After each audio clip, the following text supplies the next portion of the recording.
Hello everyone and welcome back to the channel. In this video I'm going to show you how to remove and how to replace the fuel filter on a Seat Exeo Audi A4 2-liter TDI engine. It's super simple job. You've got this bracket here in the way, so we're going to have to remove this cover, and after this we're going to remove and replace the filter with a brand new one. Okay, so if you've been on this channel before, you know there's no messing around. I'm not going to waste your time. I'm just going to very quickly show you how to do the job. So let's get started. You're going to need obviously a brand new filter. Just remember you've got in and out. So this is going to be the intake and this is going to be the fuel that will be going into the high pressure pump. And we're going to need only 3 tools. We're going to have 10mm tool for this nut. We're going to have a 7mm tool for this bolt here, or a flat screwdriver, and a pair of combination pliers. This is for the clamp on the out here. So let's not waste any time and let's get started. I'm going to go ahead and remove this 10mm nut here that holds the bracket.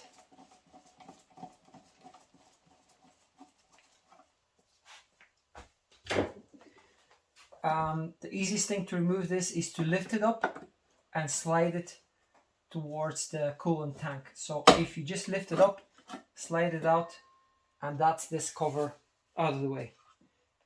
This is what clips in place at the back, and that's all you have to do.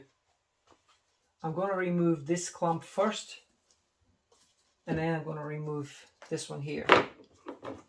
So use the pliers, squeeze it in, and just gently move it out of the way.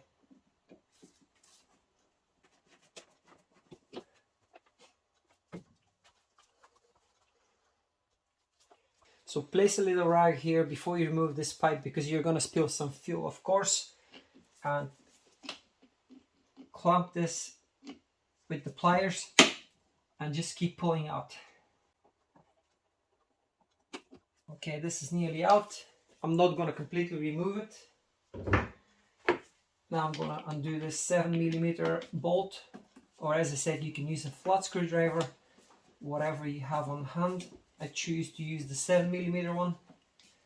This is now loose, and it will help if you twist the filter. Okay, I'm gonna get the new filter.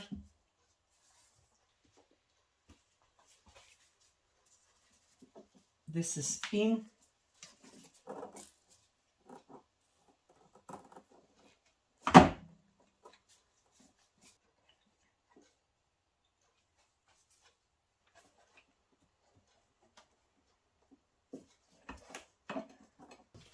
Now squeeze again on this clamp and push it in.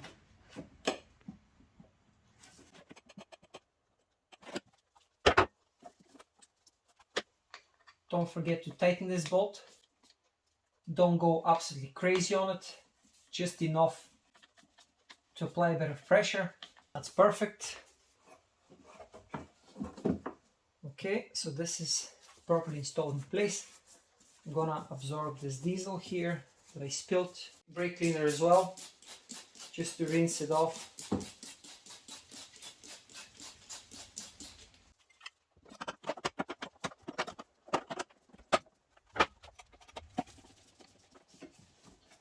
And now the most important part of everything so far is to bleed the system. If you don't bleed your system, you're going to have serious trouble starting this engine, and you're probably going to airlock it.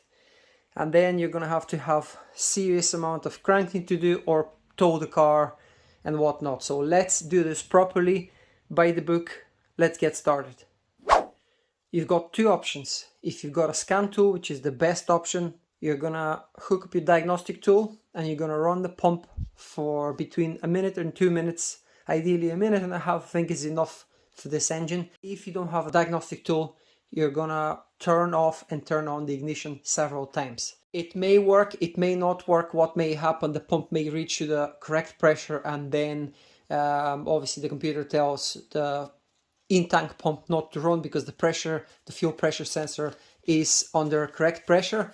This is why I recommend the diagnostic tool. But anyway, if you don't have one, you can try by turning the ignition on and off, so you can run the fuel pump for a few seconds each time and basically prime the fuel system.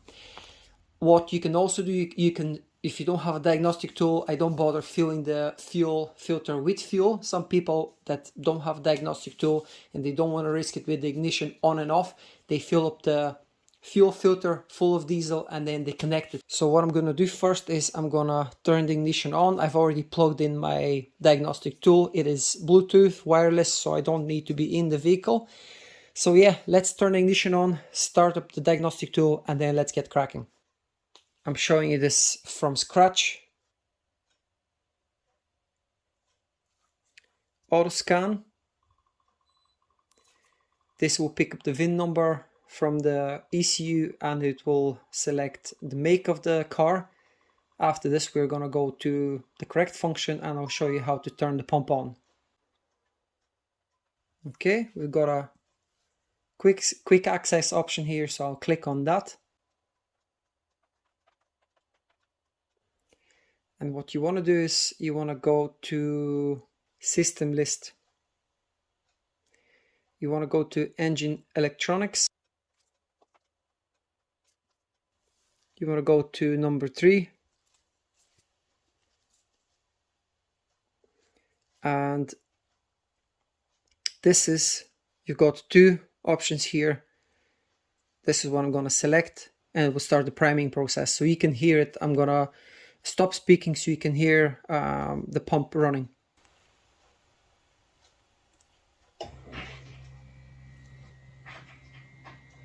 So we're gonna let it do this for, as I said, between 1 and 2 minutes. Okay, so I've let it run for between 1 and 2 minutes off camera.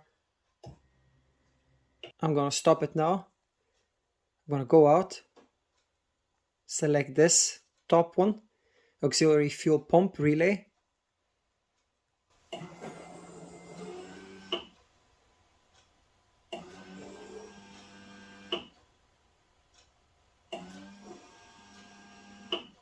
Not sure if you can hear all the bubbles in the tank that have left the fuel system. So now I'm gonna go back out of this, and that should be you good to go. Turn the engine on, start the car, let it run for a few minutes just to be sure, and that should be you sorted. So this is how easy it is to replace and bleed a fuel filter on a Seat Exeo, Audi A4, and all the 2-liter TDI engines on Audi, Seat, VW, Skoda, and any other makes that have these 2-liter engines. Okay, we've bled the system, so let's confirm now that everything is bled properly and the engine starts.